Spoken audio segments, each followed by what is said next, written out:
नमस्ते। आज हम एक ऐसी कहानी पर बात करेंगे जो इंसाफ और फेयर प्ले के बारे में सोचने पर मजबूर कर देती है। जरा सोचिए, आपने सारे नियम माने, पूरी मेहनत से मुकाबला किया और आप जीत भी गए।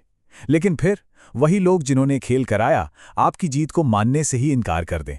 कुछ ऐसा ही हुआ एक कंपनी के साथ, और उनकी ये लड़ाई देश की सबसे बड़ी अदालत यानी सुप्रीम कोर्ट तक पहुंच गई।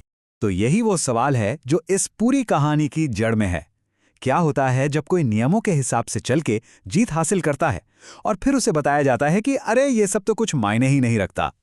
तो चलिए कहानी शुरू करते हैं। कहानी की शुरुआत होती है गोल्डन फूड प्रोडक्ट्स नाम की एक कंपनी से।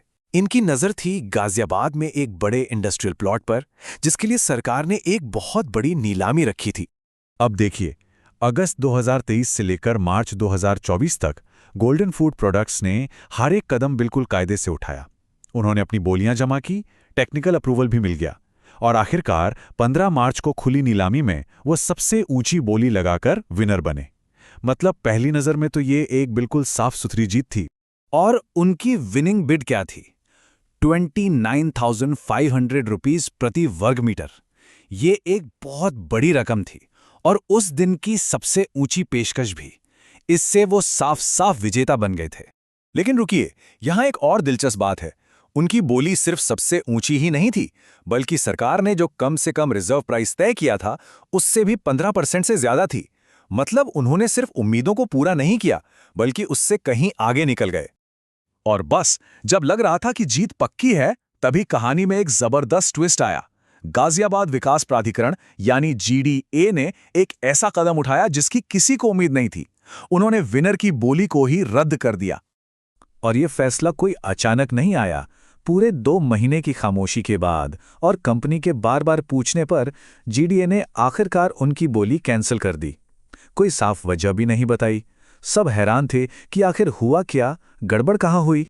खैर, जब GDA ने अपनी वजह बताई तो वो इस टेबल के आधारित थी। उन्होंने गोल्डन फूड्स के 3,150 वर्ग मीटर के विशाल प्लॉट की कीमत की तुलना 3 बहुत ही छोटे छोटे प्लॉटों से की, जो 133 वर्ग मीटर से भी कम के थे। अब ये सेब और संतरे की तुलना नहीं है, ये तो एक सेब के बाग की तुलना 3 संतरों से करने जैसा है। जाहिर है, इतने बड़े और इतने छोटे प्लॉट्स के लिए मार्केट, डिमांड और कीमत तय करने का तरीका सब कुछ बिल्कुल अलग होता है। दो GDA के इस अजीब तर्क से गोल्डन फूड्स बिल्कुल भी सहमत नहीं थे। उन्होंने फैसला किया कि अब यह लड़ाई नीलामी घर से अदालत तक जाएगी। इंसाफ के लिए उनकी ये तलाश एक लंबी और मुश्किल कानूनी जंग बनने वाली थी। लेकिन इंसाफ का रास्ता इतना आसान नहीं था। उन्हें इलाहाबाद हाईकोर्ट में हार का सामना करना पड़ा। कोर्ट ने कहा कि जमीन पर उनका कोई अकाट्य अधिकार यानी इनडिफीजिबल राइट नहीं है। उनकी दूसरी अपील भी खारिज हो गई। जब सारे दरवाजे बंद हो गए तो उनके पास सिर्फ एक ही रास्ता बचा था, देश की सर्वोच्च अदालत सुप्रीम कोर्ट। और जब ये मामला सुप्रीम कोर्ट पहुंचा तो ये 2 बड़े सिद्धांतों की टक्कर बन गया।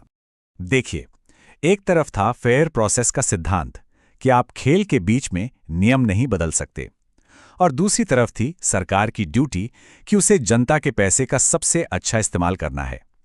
ये एक क्लासिक टकराव था, प्रोसेस बनाम प्रॉफिट।